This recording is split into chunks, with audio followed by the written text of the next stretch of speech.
let's just do this thing. We're 2 minutes late. What's up, world? This is Andy McCabe. We got Mr. Maui, Mr. Larson, Mr. Spears, and Mr. Davidson in incognito mode today. This is the Restoration Rebel Roundtable for the 13th of September, 2023. Wow, I can't believe it's September already. Let's get going with the agreements, and then I want to talk about collections tonight. I think it's timely. I've had several conversations over the last few days regarding collections, so I think it's a good place to start. But let's do the do right here. All right. If you're part of the Restoration Rebels, you agree to these 4 things. Agreement number 1, I will protect the value of my services. Offering free services only serves to erode the value of similar services industry-wide. Agreement number 2, I will practice incredible transparency. I will explain the claim process to my client. I will not hide pricing details or falsify reports. I will never communicate with an adjuster without also communicating with my client. Number 3, I do not believe in competition. The restoration companies in my market are part of my community, and I will be an active member of that community. It is our unbreakable unity that will create the change that we strive for. And agreement number 4, I am willing to walk away from any project, client, or contract that is not compatible with my values and stated mission. No relationship is worth losing money, sleep, or my humanity. Kapaya. There we are. There we are. Well, let's get the update from boots on the ground over there, Mr. Maui. What's the latest? I'm seeing videos about big walls of black plastic that you can't see through, and the National Guard chasing people off of Lahaina. So what's going on? So I haven't been there in a week probably, but yeah, they put up dust barriers. I'm assuming to try to keep the spread of all the material that's being blown around in the area. You think asbestos is a concern? Absolutely. There was a lot of asbestos in Lahaina, a lot of Canic, a lot of VC tile. Some of the buildings still, we removed portions of it, but still a lot remaining. Which is a whole other subject, because it's the knee shafts. They say that the asbestos fibers won't burn, so now they're friable, and or just people just start disturbing it, they get airborne. But they've kind of thrown a lot of the rules out the window. The EPA is in phase 1 still, so but yes, but they pretty much have a lot of police officers around people in Lahaina in the area right now. They have them every 4 blocks. There's a police car, sheriff, somebody, and they're making sure people don't pull over on the bypass and try to enter the area. And yeah, they're over there reestablishing power. They're bold. There's some D9s in there wrecking buildings that they claim that there might be a fall hazard or anything else. Not safe. Sure.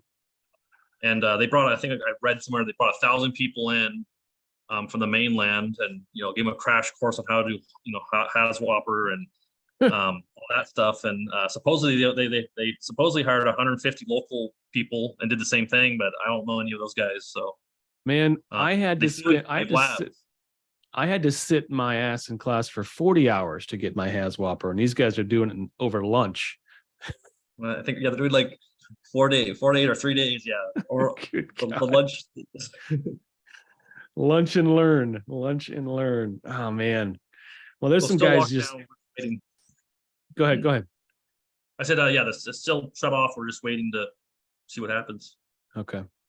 Well, there's some guys making fools of themselves on doing reels and saying there's big conspiracies happening, and that's why they're blocking it off. That's why the National Guard is chasing people away. But no, it's because there's a very real hazard to your health if you go in there. And it's just, people just don't want to see that. They want to see the worst. Yeah, I was hoping they found more alien bodies. More alien I'm with bodies. Spears. I just want to see the aliens. Alien mummies from Mexico. Is that, we're really going to go there today? Ugh. Hey, okay. Nothing would make me happier if it was real. Okay, that's all I'm going to say. Collections. I have had, I started helping restorers with collections. Historically, I just wanted to write estimates and Xactimate. That was all I wanted to do. I found that there's a big need for folks that the estimates we write doesn't mean they're going to get paid for them. So we have to go to bat for them sometimes. But there are getting collections in restoration is very straightforward, and we've got it so backwards. And some of these folks just have it so twisted up. So getting paid is easy if you have the right setup. So I think I did a live earlier today in the group where one of my clients, this job was done, mitigation was done 90 days ago. And I'm looking at the paperwork, it's like $100,000 mitigation. It's of size. And she's saying, well, we're not getting anywhere with the adjuster. We're not getting anywhere with the adjuster. She's just stonewalling us and he's undercutting us and blah, blah, blah. And I said, well, have you invoiced your client? Well, no. Why would we do that? And I took a quick breath, calmed my body, didn't want to jump, down their throats because they don't know any better. That's unfortunate. The unfortunate reality is that's what a large portion of this industry has been taught and told. You send your MIT to the adjuster before you even talk to your client about it. But the problem with that is if you have, if you're trying to adhere to lien rights are based on last labor date. It's not when you invoiced it. So these guys let their lien rights pass. So that's one point of leverage you've just lost right out of the gates. And then they never invoice their client, so they can't enforce the late fees that are in their contract. So they have no leverage. And if I was the adjuster, I'd laugh these guys off the table. Like 3 months on, you're going to send me an invoice and you're going to ask me to approve it? No. So we can do better. So invoice your client immediately and then keep an eye on the lien dates. And once you're approaching those lien dates, you send a warning. You send a warning shot to the adjuster. You send a warning shot to the client. Hey, we haven't been paid on this. If we're not paid by X date, we will be forced to lien your property. Doing just those two things would solve, I would guess, 80% of the collection issues we have these days. What do you guys think? Well, I mean, that's the thing is, everybody there, there's two groups of people. There's the older group of people that's been in the industry for a while, and there's a large amount of people that have come into this industry or grown up in the industry. And the problem is that the large amount of the new industry or the people growing up into this industry grew up on the old sales pitch. We'll do it for the insurance proceeds. Don't worry, we won't charge you we'll anything. Take care of it. You don't have to lift a finger. We will deal directly with them. Oh yeah. And that's how their entire business is structured around. Like that's their sales pitch. Like, I just need to get the job. You don't have to pay me nothing. They're afraid you don't that have to pay me nothing. Not if even they your even deductible. Yeah. And so the idea of trying to tell the homeowner, I'm sorry, but you had this loss, but you need to pay me a down payment, and then you can send this bill over and get reimbursed on it. It's confusing to them because they've never done it, and it's also terrifying to them because they are afraid it's going to scare the homeowners away because, well, how much is it going to be? $5,000? Whoa. Like, pump the brakes. And that's why the onboarding process is so important. But I mean, it's if we need to get people out of this mentality that the only way you can run a business is by doing it for the insurance proceeds or by not making the homeowners feel they have to pay because, and I think a lot of that grew up from roofing people. No deductible, we'll waive your deductible, or and I mean it's a bad business model all around. And like I tell everybody, like your home, if the homeowner doesn't pay you, the insurance don't give a damn. They're not going to do anything about it at all. They could care less. It sucks for you. You don't have a contract with them. But you want to go to them and tell them, that's why you don't care and that's why I tell everybody, don't care if you think I miscalculated a number in my scope of work, that might change the price and we can talk about it. But if you're like, hey, the scope, I just don't like your price. Well, that sucks for you guys. I don't have a contract with you guys either. And that's where the mentality needs to be at. And if you It's called guys, the ambulance chasing way of doing restoration. well, yeah, and We'll get it it's all just from wrong. insurance. You won't pay a dime. And then when you have to pay a dime, that's real hard to come back from, isn't it? Yeah. And one of the excuses I've heard over the years is, oh man, but that's a lot of money. They don't have that kind of money.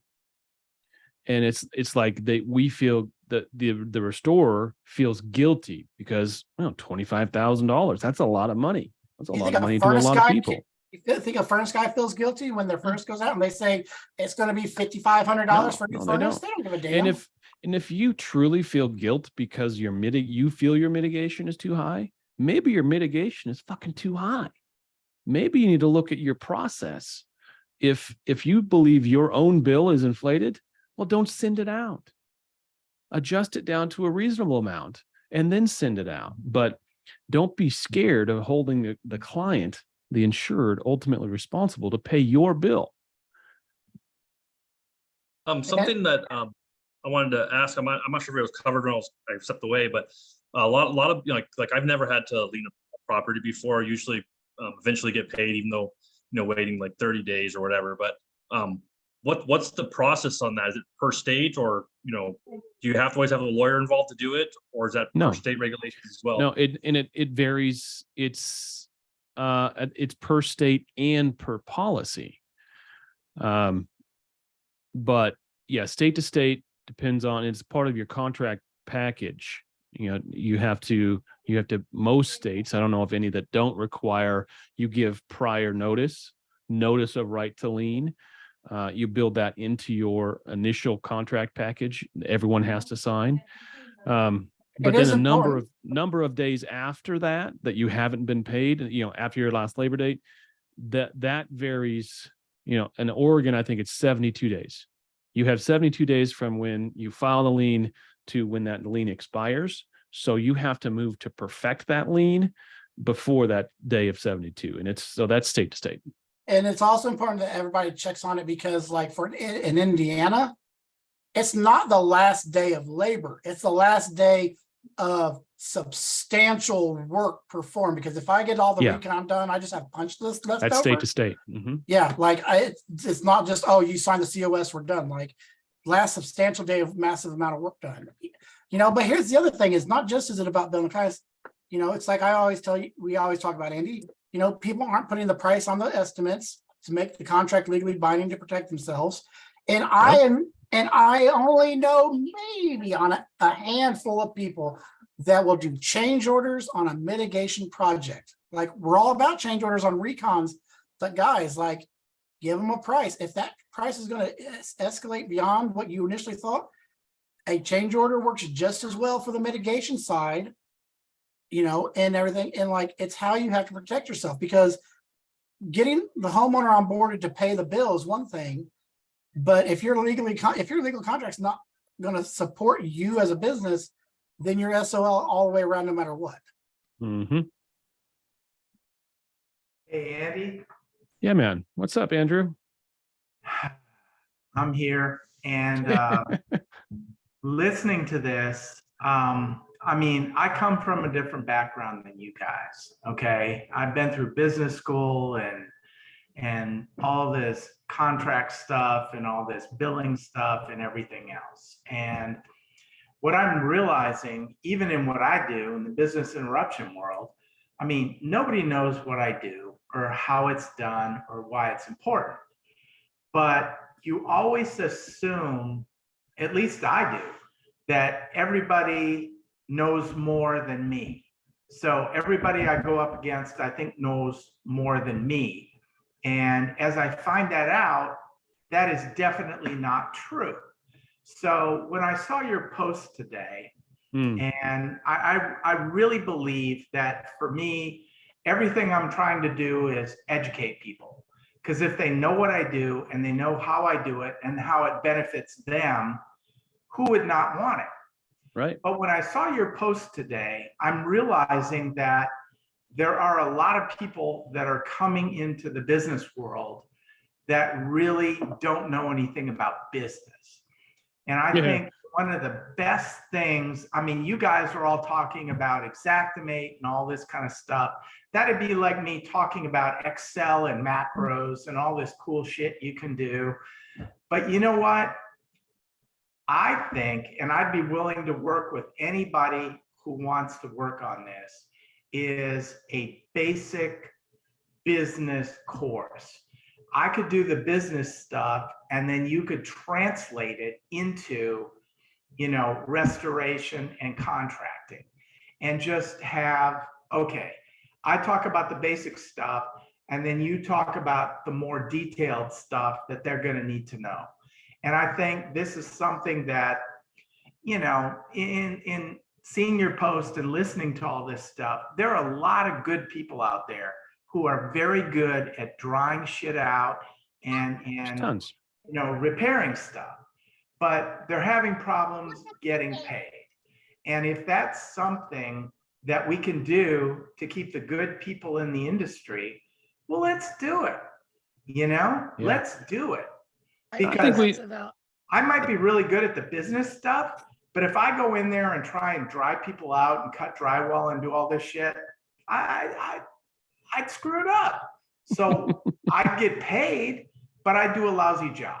So why don't we look at it and say, how can we help the people that are truly good at what they do stay in the business? And if that means kind of a remedial, simple course on some really, really basic stuff, let's do it.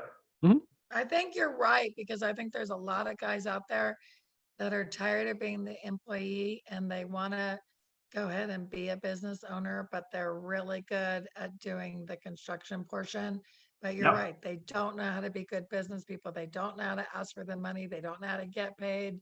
They don't know what insurance even, like I teach symposiums all the time. They don't even know what occurrence means or aggregate means, or, you know, what a waiver of subrogation means. These guys are like doing anything to get on a job site, and they're required to give a certificate of insurance, and they give a hold harmless agreement. They give it away. They give away waivers of subrogation and primary wording. And when they ask for the COIs, I'm like, are you sure you want me to do this certificate? They're completely exposed. And they're like, well, that's what they want. And I'm like, yeah, but do you realize, like, you don't have to give them everything they want. If there's 4 guys on the job site and they don't know whose fault it is, and they blame everybody in the lawsuit, but your certificate says hold harmless agreement, or I'll be the primary, you're going to take the fall for the whole claim.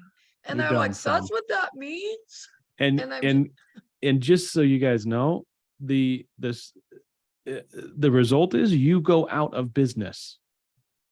It's not like, oh, I have insurance, I'm covered. No, even if you are covered, this happens to you, you get sued on a job like this, and you've got just hold harmless and master, you're be the master and all that stuff.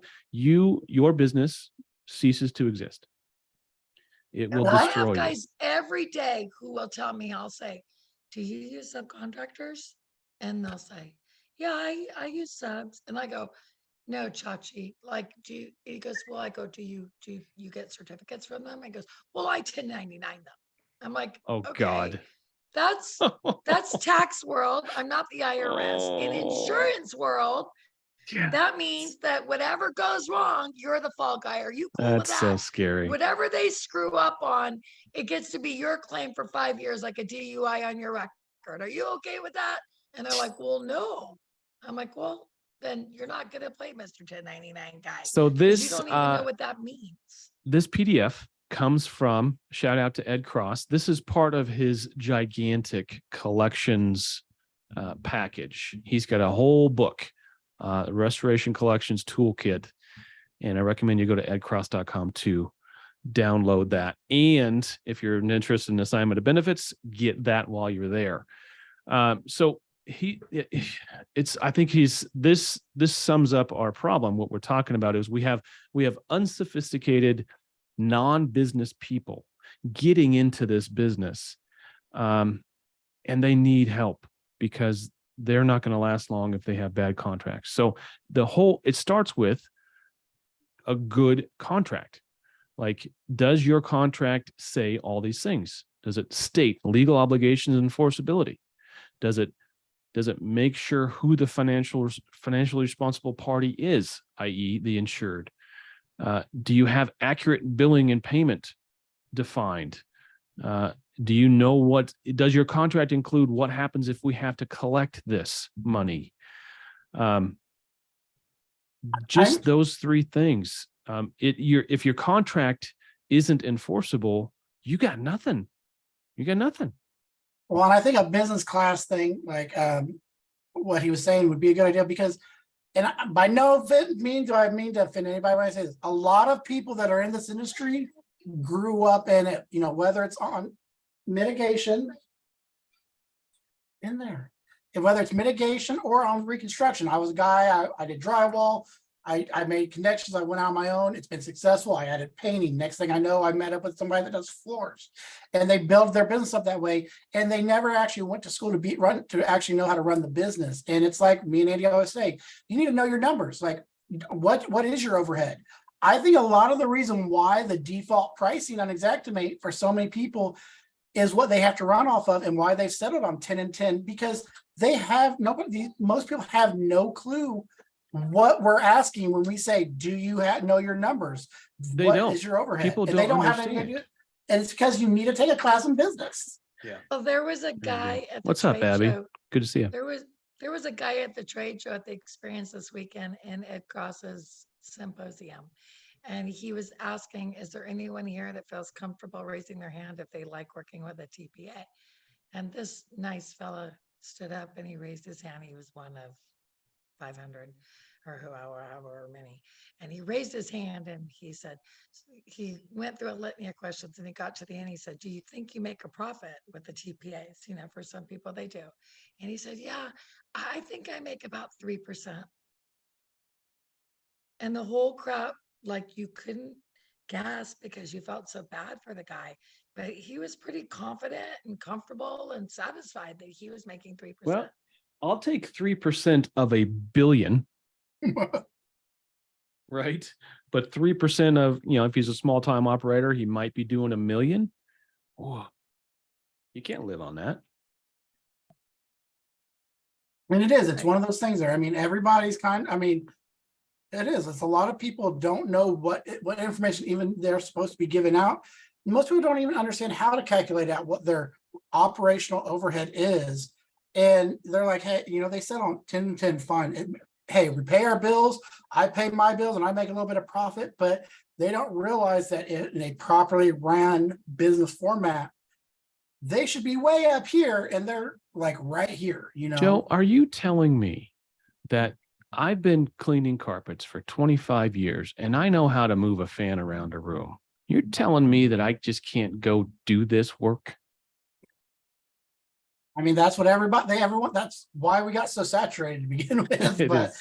It is. And but but not having a good business, it goes beyond just the billing though. Even it's, running the business, it's having good employees. Like the post everybody saw this yesterday about the roofer. If you're not if you don't know how to run a business the right way, you get people like that. So this guy was going out and actually damaging properties like exteriors, trying to make it look like Robin hail. Hood, as he said, and I quote, he was out there being being Robin Hood, interview helping him. He said, I was out there playing Robin Hood, helping these dumb MFers, and I guess I got a little bit too involved. And then he pissed on the house. When you got your scratch all out and started putting holes in a garage door. If anybody he wasn't using the tool, huh? He was using his thumb. He was using his thumb as he drops the nail punch into his bag. Yeah. And those are the kind of people that will literally get your business shut down if you don't have the right insurance from Miss Starling. Yeah. So this also comes from Ed Cross's package. This is do you have a plan? If you don't have a plan, if you fail to plan, you plan to fail. Is that how it goes? Here is his past due phases. And these are things that the ultimate collection guy will have this built into his SOP, and this comes out of your back office. Phase 1, past due. Make a 7-day friendly reminder collection call. Send a friendly reminder letter. 14 days. Make a 14-day past due collection call. Send a past due letter follow-up. 30 days. Make a 30 days past due collection call. I know guys that'll let things get to 120 days before they even pick up the phone. That's too long. If you really want to get paid, you got to want to get paid. Good contracts, good setup on the front end, and then really good follow-up. All you're doing is holding the insured or your client accountable to the contract they signed with you before you started work. That's all you're doing. But if your contract is garbage and your process is garbage, it's no wonder your AR is sitting 120 days. No wonder. Where'd Zach go? Did Zach drop off? Probably went to go get a beer, knowing him. Went to go get a beer. All right. But I mean, I can do guys, that. I mean, here's the thing is, for whatever reason, people want to think of it badly, but if you go to the hospital, do you know you're going to get a bill from the insurance or from the hospital because your insurance is going to pay for it all usually, or you're going to get a bill somewhere. People, if you go get a car work done, you know you're going to probably get a bill. If you go to the grocery store, you're going to get a bill. Everybody is expecting to get a bill, but we, for whatever reason, the restoration industry is the only one that thinks that, oh, you don't have to get a bill. We'll make someone else pay for it, and that is just completely a bad idea to operate under. What we're doing collectively is allowing the carriers to get off the hook. We're universally across the board letting the carrier off the hook. And it's for also, what is their responsibility? Well, and it's also what boils my blood on a day-to-day basis is people are like, well, they're not going to pay for this or that or this or that and everything. You take it off the estimate. Guys, like if the insurance says they're not going to pay for PPE, are you going to tell your employees they don't have to wear PPE? No, you're still going to make them wear it. You're still going to wear it. Same story with the bill. Insurance doesn't want to pay for X, Y, and Z. Okay, well, Mr. Homeowner, you're going to have to pay out of pocket for X, Y, and Z. And just because the insurance doesn't want to pay, it doesn't change the scope of work, what work was rendered in the bill being owed. And most adjusters are not prepared at all. Like you will catch them off guard when you attract, or when you, I don't want to say attack, approach them with that mentality of, all right, Mr. Adjuster, you don't want to pay for X, Y, and Z? Yeah, I need to take it off the estimate. Well, I'm not going to take it off the estimate. Nope. Because that's my bill to the homeowner. But if you choose not to pay it, that's fine. Like they're going to have to pay for it. And they're like, wait, you mean you're still going to charge them? You're goddamn straight. I am. Yes, we are. Like, and by the way, you just called an invoice an estimate. I think you got to put 25 cents in a swear jar. And I'll take this moment to chime in and yeah, go ahead, Melvin. What's up, man? I learned from Joe. If you do agree to take something, whether you decide to settle because it's a good business decision, don't remove it. Put a note, not pay. You still perform that work. Yeah. That's the sneaky thing that it took me. I was doing it for years. I was doing it, we'd negotiate it out. All right. It'd be gone. Like it never existed. Right. And then I realized one day what I was doing. I was making that okay. Well, no, I was not signaling to the client that, hey, we did this work, but your insurance company didn't want to pay for it. Well, so yeah, I'm doing what you're doing now. From a business protection plan. Oh, we don't pay for HEPA vacuuming. Okay, I choose to take it off that thing. If you delete it, there's no record you ever HEPA vacuumed. And if someone got sick and you had to go to court, no record. If I strike I was going to say that. I don't have a duty to defend you. I don't have to trigger. The claim doesn't have to pay. You have no evidence that you performed that work. Yep. Yeah, your carrier is going to get off it quicker than they're going to deny that claim to defend you. Like literally, guys, there's a way. It's super easy to make it read PWI or not approved or not paid or whatever, notating it. But and make it where it doesn't have a total plus tax dollar amount, but leave the line item in the estimate to cover your company's ass in case you were to get sued, you can say, look, not only did we do it, we billed for it. We didn't collect on it, but here's proof that we did it because it was even in the invoice. And What a you lot have of to people don't do realize that. is what you all are talking about is documentation. Mhm. And we work in an industry that exists on documentation. I Yep. mean, It's that's not it. what you did, it's what you can prove you did. And with the Yep. amount of Yeah. turnover rate that everybody knows we have, if you don't have it in that estimate, do you think that if you go back to a file from 2 years ago, that you're going to find enough photographs or the technician's demo notes? Or is everybody scanning their demo notes and saving them? Hell no. So if it's not on that estimate, you're going to have jack shit to look at and say, see, we did do this, Miss Homeowner, you're crazy.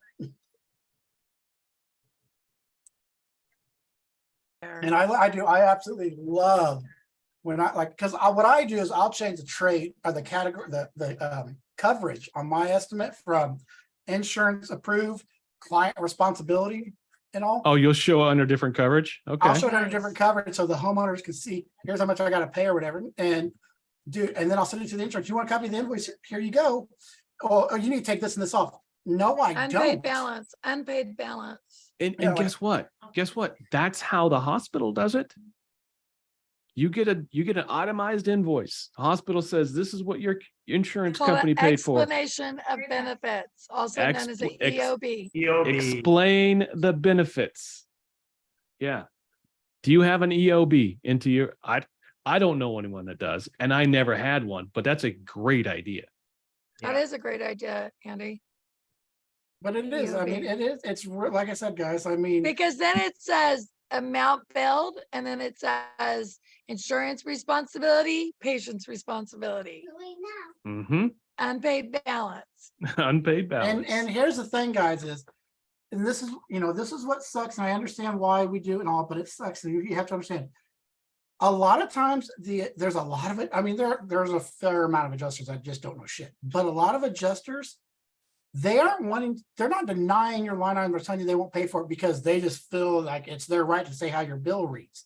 The actual company has guidelines in place that say you're not allowed to approve this. But here's the key fact. They're just doing what they're told. But here's the key fact, and the loophole, if you want to call it, the little or candle on the cake, whatever you want to call it, cherry on the cake. There you go. Candle on the cake. Is this here? If you're negotiating an estimate, we can only approve per what our guidelines say. If your homeowner sends over an invoice for Paid. services rendered, their guidelines mean jack shit. They have Cost to incurred. reimburse for cost incurred, regardless of guidelines. That's cost incurred. Yeah. Now, State Farm and Safeco will take you to the mat. They'll go so far as, Safeco is not afraid to demand appraisal on mitigation. They will screw with you. And State Farm, they have always paid eventually, but their first payment, and sometimes it's been a year and a half on one of my files I was handling. They finally paid the balance of the mitigation owed.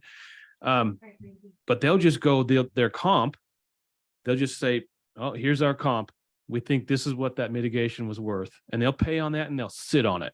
And they will force you to get really rambunctious about collecting on that. With the homeowner. And I mean, With the it's just homeowner, yeah. No, it's no different than if you don't talk to the TPA, Ward Law will send an email. Contractor was not communicative. This time we can only validate and a comparative estimate for this amount of money. That's what they'll pay. Okay, great. But the invoice, that doesn't change your invoice. I mean, That has nothing to do with you. It has nothing to do with us. and it's just like, the arguments about price differences, guys. A can of Coke in a vending machine, or a bottle of Coke, I'll say, because they don't do cans anymore, is what, $1.25? I go get a bottle. I go to get a bottle of Coke at the football game. It's going to cost me $5. I go to Disney World. It's going to cost me like $12. Yep. Same Coke, different price based on who's providing it and where it's provided at. That's the same thing. Like the whole argument about pricing, they don't know your cost. They can't tell you what your price has to be because they don't run your business. Well, at the end of the day, you don't have an agreement with them. We don't have a contract. with you carriers. So we don't have to adhere to any of your fake terms.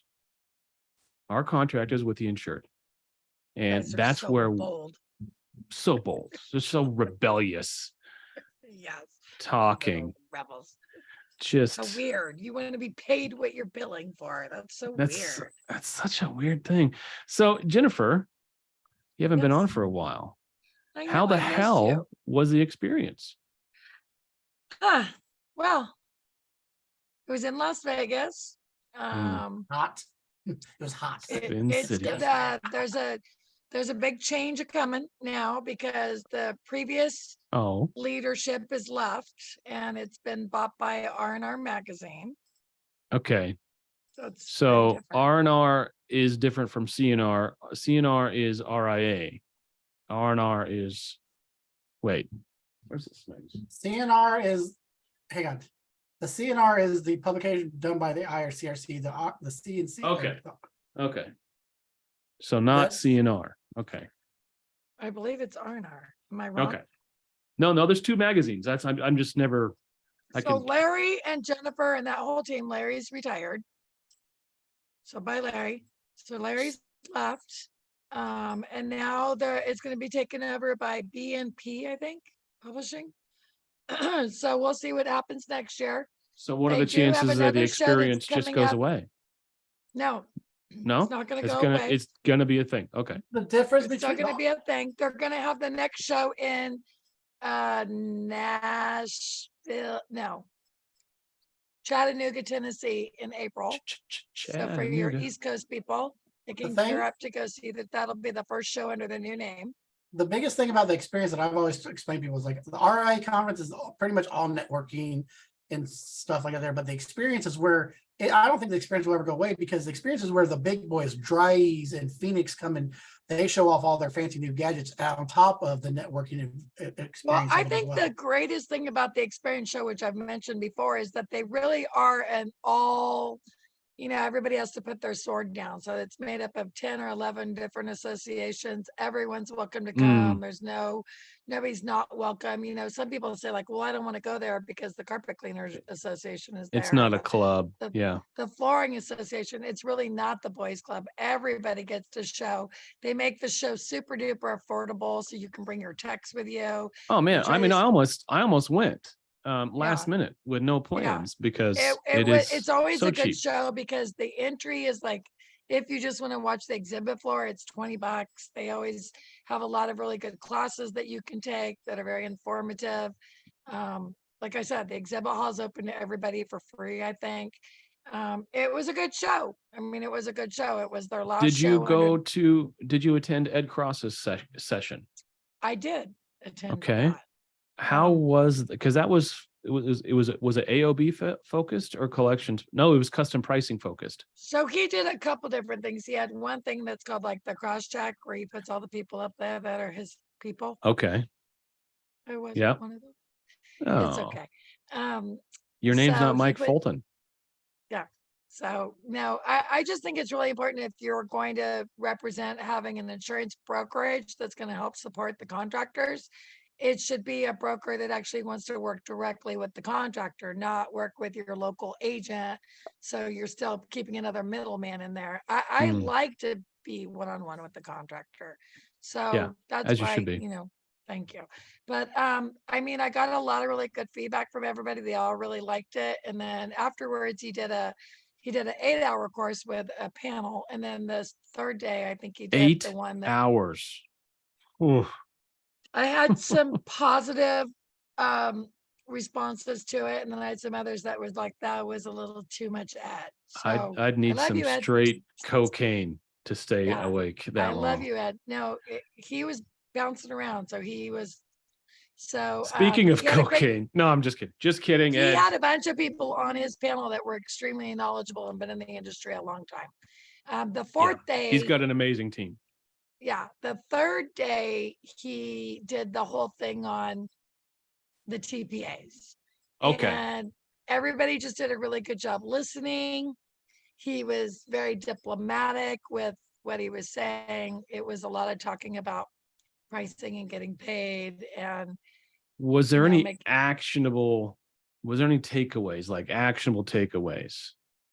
I mean, many contractors would say there were. You know, I think Okay.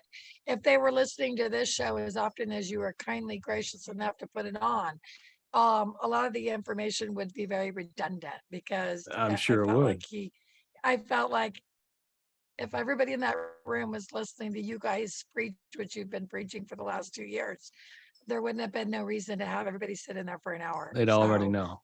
And I think we because said they'd already that. know. Yeah, I think we said that at the very beginning, like 2016, whenever we started this page, is Yeah. the RIA is so goddamn slow. You know, they're now 5 years on of this group, they're finally picking up the talking points, and we're talking It's about not a things that are conspiracy. important. It's not a conspiracy. Yes, it is. Yeah. And the So aliens and anyway, the mummies. so yeah, so I mean, I think it's very interesting to see the mainstream restorers that who's that over there with the gentleman with he was just Milton? there a minute ago, like some of the bigger franchisees. Oh. You know, a lot of people they didn't want to upset the apple cart and they wanted to, you know, kind of thread this needle where they didn't want No, anyone to know they were It was fear. It was fear. a lot of fear. And I think that what you're saying is like, come on, you guys broke the mold. You guys went out there and you were bold and you were on your own. You were on your own little island. How freaking scary for you guys. But now to think that everyone is like making it a topic at the trade show, I am Mhm. blown away. I am blown away. So, you know, props to both of you guys because, you know, you guys have been like, this is not okay. And everyone's like, shut up, shut up. And you're like, Screaming "No, in the it's wilderness is what I right." called it. But now here, who would have thought that there would be a topic at one of the main trade shows where it was like, do you love your TPAs? I'm just like, it was funny. It was kind of funny. I So, still stand by my statement. They are the worst thing to happen to this industry. They have destroyed this industry single-handedly. I'll take well, anything else. If you know, I will accept every other part of this industry. If TPAs go away, I'll be fine. I'll be happy. well, look, they're so afraid about being the bad guy that some of these TPAs will actually change their names. Code Blue changed their name. No, how many? Yeah, there's been a couple. There's been a couple. We won't name names. I'm not gonna name a name. I love But everybody. can you imagine? Now I'm going to go just part of the founding of this group was this idea that if we could only come together a little bit more, imagine what we could do. And I'm still like, what would happen if every TPA vendor just turned off their phone for 2 days? Like whatever line they get in from the TPA, they don't take any calls from that line. They're still taking work they'll take retail work, but for 2 days straight, they don't answer the phone, they don't answer an email.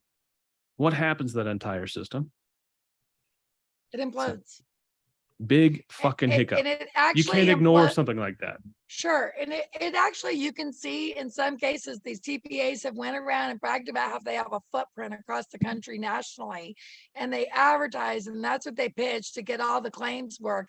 And then we find out behind the scene, they really don't have a footprint. They don't really have a contractor to call in Maryland. Because So they're what do they do? desperate for They contractors. very quietly go, hey, dude, I'm going to give you a job, but don't tell anyone I gave it to you because you're not paying any of the franchise fees or you're not paying any of the TPA, you know, and then it's like, but it's just for this time. And if you don't think that happens for real, contractors, the minute they call me and they're like, Jen, I need a COI. I'm doing a job for such and such. I'll be like, oh, that's awesome. When Really? did you get on that program? You didn't even tell me. They're like, I'm not. And I'm like, I'm oh, not on the program. just keep the engagement ring as long as you can.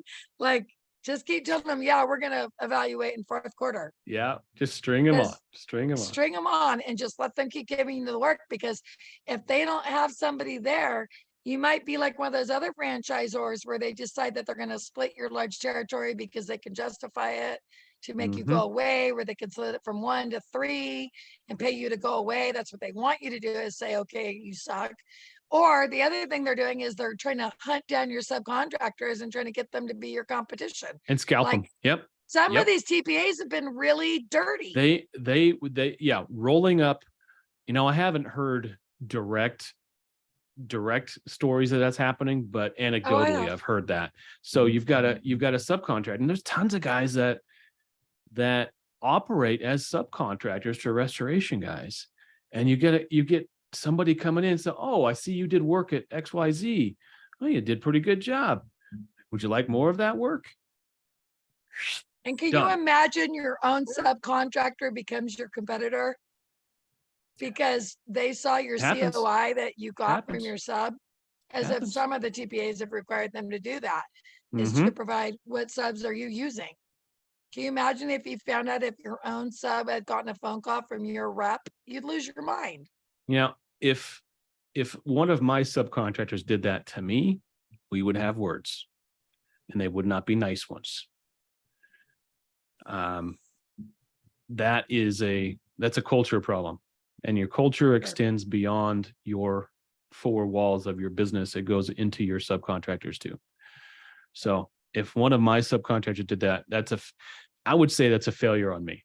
I did not properly onboard them. I did not properly coach them. I did not take care of them. Because at the end of the day, if you take care of if someone feels taken care of, like you're not beating them up, you're paying them on time. If they feel taken care of, that'll develop loyalty. And then that will inoculate your business and your subcontract pool just by doing the right thing, being a good business person. But if you are not, you're just asking for this to happen, right? So people are going to find a way. And yeah, these TPAs will do it every single day. They'll find a guy that they think they can coach up. And I'll take this moment to say that if you are subcontracting and you are not having your subcontractor sign a contract, that is a major, major problem. Make your subs sign a contract. Because by the eyes of the law, they are an employee. Well, yes. And also, if you're bored and you want to read your insurance policy, it Requires straight right in there says that you will require your subs to carry the same limits of liability or better. And it always says that we do not have to pay for anything if it's not by written contract. So that means not only get your customer to sign it, but your subcontractors to sign it. And you are foolish if you don't put in there that subcontractor agreement, all the indemnifications that are also required written on the COI with that wording. Just like when you guys are dying to get a piece of work, like make sure you're doing that with your subs. And I've seen guys now that are putting in there like, you're not allowed to talk to my customer, you're not allowed to wear logo t-shirts with your name on it. Like some of these these guys have gotten very suave. Well, the good guys, the big guys, their subs just have a whole set of their gear. Like I set up subs when I was working at Harborough, and we onboarded them, we brought them in, and then I was like, okay, what size shirt do you wear? What size hat do you have? That's brilliant. And my subs had a full set of brand new, fresh Harborough gear. That's brilliant. And that's the way to run it. Man, I had a thought and then lost it. I handed my subs a box of uniforms. Nice. Yep. So we're talking about subs. If it's okay, I think I should mention to you that, the trend changes. It's very even flow. So right before the 2006, 7, 8 crash, everybody had these very high paid, skilled employees, W-2 employees that were, you were controlling their movement, and they were true W-2 employees. When everything started to tank, nobody could hold on to those full-time guys at the big cost, so they let them go. A lot of those guys either left an industry or they waited for things to come back and they became their own little mom and pops. That's where a lot of these guys sprouted out after 2008 or 9. I started seeing them come up and they're like, oh, well, I don't know what I'm doing, but I've been running this PuroClean in Arizona for the last 10 years. And they let me go because they couldn't keep me busy, paying me my big bucks. So you saw these guys spread out. So now what's happened is you got these guys that have been running these companies for the last 10 years. And it, again, we're having another even flow because we're seeing a lot of work being subbed out because some of them are thinking they're saving So you on think cost. we're going to go into a bit of a contraction, and I think it's going to happen again. And I think you got to be very careful because a lot of these insurance companies that are insuring you guys do not want paper contractors. And that's a fancy word for you're subbing everything out. If you're subbing out more than 50%, you are definitely a red flag for the carrier. So be very careful with what you choose to sub out. Make sure that you're subbing out something that you can't bring in-house and self-perform on your own. If you're going to be subcontracting, making sure it's the stuff that has more hair on it, like the HVAC or the plumbing or the electrical or the flat work, the stuff that you actually need an artisan contract for, or you don't have someone skilled enough to do the work yourself. So at least it will make sense. Yeah. And Yeah, for the that's good love, advice. since we're talking subs, for the love of God, pay your subs, people. The last thing Pay your you want is a subs. Pay your homeowner subs. pissed off because your sub put a lien on their house because you didn't pay them. Like, Fair. And that's a bad guys, sign. the That's- lien rights follow the subs as well. And if you If don't you pay got- them, they will If, lean if off. you got subs filing liens on your jobs, you're done, son. That's And terrible. remember, what is a sub? A lot of you guys think a sub is someone that you 1099. If you're controlling their movement and they are the majority of your work, they are a W-2 employee. If they do not hand you a certificate of insurance showing that they have their own general liability in case they screw up, it's their claim, and you don't even have to call me. I'm like, hey, forget we talked. Go call the insurance company direct. You have their phone number right there. And also workers' comp. If they hand you a certificate and there's no workers' comp on there, you are going to be required for that sub employee that gets injured because you knowingly allowed that sub on your job with no proof of workers' comp. And you know what I hear all the time? Oh, Jennifer, he's a one-man show. He doesn't have any employees. He's exempt. And then what the hell? It's summer and all of a sudden they're bringing two 25-year-olds with them. And they're like, well, I didn't know he was bringing guys with me. It's your job site. If those two kids get hurt, that workers' comp, that loss of income and all those medical bills, hello, that's going to be Well, your I workers' mean- comp claim, or you're writing a check. Jennifer, I don't know that he's bringing people out there because the insurance wouldn't pay for job site supervision. So, I wasn't there to supervise.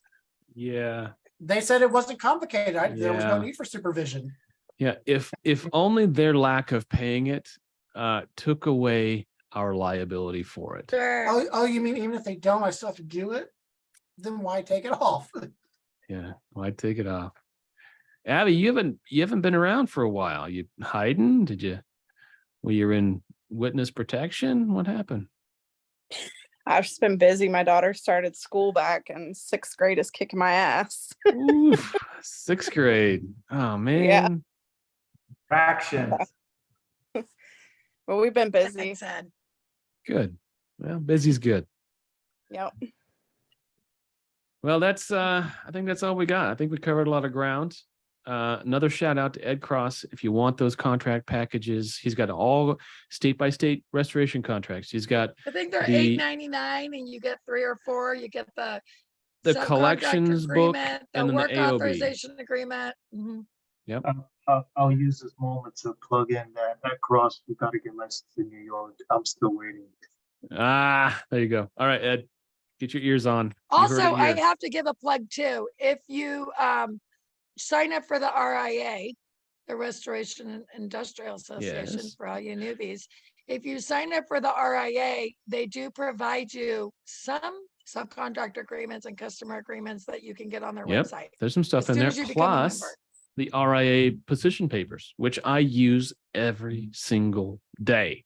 What are they, please? The position papers, the RIA's taken positions on, I think, 12 different topics, 12 different areas, a couple of them being TPAs, another pricing and things like that. You mean using And- ambient temperature of 106 dries the room? Just kidding. That's a lot. That was $100,000 lesson. That's That was That's that expensive. thermofloor lawsuit or something like that. so I think there was a restorationindustry.org. So go there, sign up.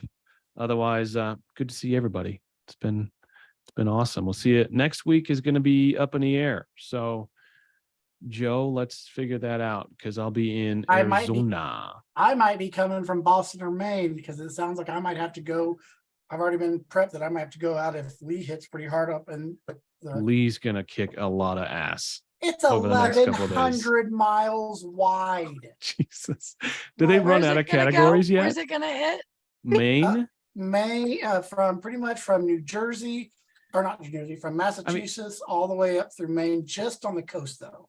Is where You'll the better reading shows. be enjoying your liability policies on a flat rate, no audit based on your imaginary projected gross revenue, because these carriers are not going to be able to keep giving flat rates. And you say you're only going to do 600,000 and these storms come along and you're doing 2 million.